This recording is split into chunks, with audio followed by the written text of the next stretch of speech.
Salut tout le monde, c'est Lucun et on se retrouve pour une nouvelle vidéo, le nourrissage de mes Tapinoma erraticum. Alors c'est une colonie qui doit comporter environ 10 reines, enfin même 10 reines, j'en suis sûr et certain, ainsi que 200 ouvrières, je dirais à vue d'œil. Et c'est une colonie qui a toujours faim, c'est-à-dire qu'en fait, contrairement aux colonies normales, quand elles ont plus faim, elles prennent plus la nourriture, bah, les Tapinoma, elles, je peux leur donner autant que je veux, elles vont stocker dans le nid et elles consommeront sur la durée.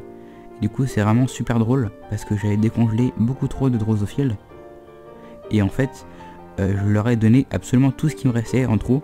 Du coup au final à la fin il y avait à peu près un pourcentage dans la colonie, un drosophile par ouvrière, et pourtant elles ont tout ramené au nid, alors que chez mes Camponotus par exemple elles en auraient mis la moitié dans le dépotoir, ou alors elles l'auraient directement laissé comme ça. C'est vraiment super intéressant parce qu'on voit que les ouvrières, elles récupèrent vraiment les drosophiles super vite. Chez mes autres colonies, l'ouvrière en fait aurait tourné autour du drosophile pendant facilement 30 secondes avant de le porter au nid. Alors que là vraiment c'est incroyable la vitesse à laquelle elles le prennent et elles le ramènent au nid. Donc là on peut voir à l'entrée du nid la séparation entre l'aire de chasse et le nid. Et en fait le tuyau, il y a un débit tellement important de fourmis dedans qu'on a du mal à rentrer les drosophiles. Et c'est vraiment assez drôle à voir.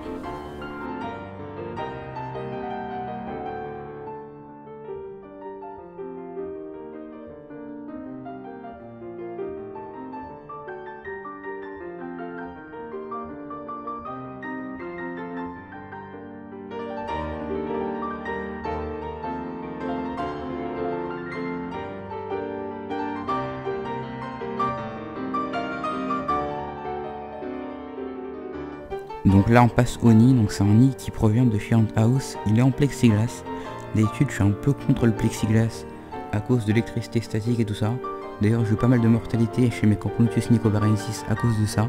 Je vous en avais parlé dans la dernière vidéo. Mais en fait pour le moment ça a l'air de plutôt bien se passer.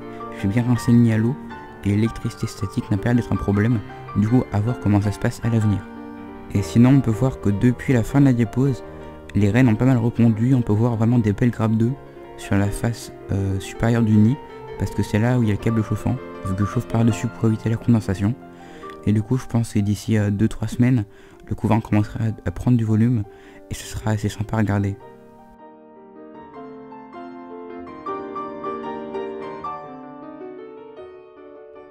Et là c'est un passage qui a été tourné après.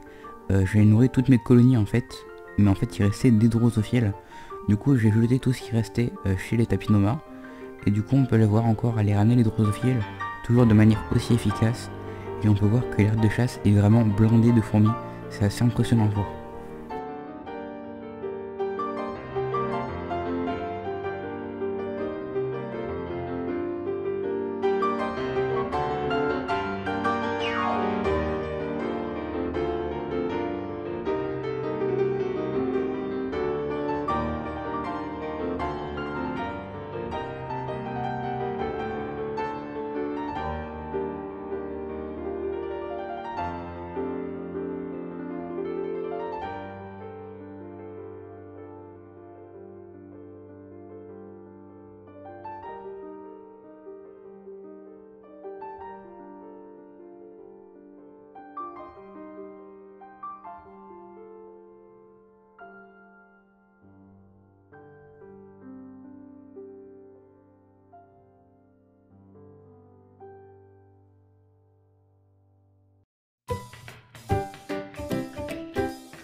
Et voilà, j'espère que cette vidéo vous aura plu.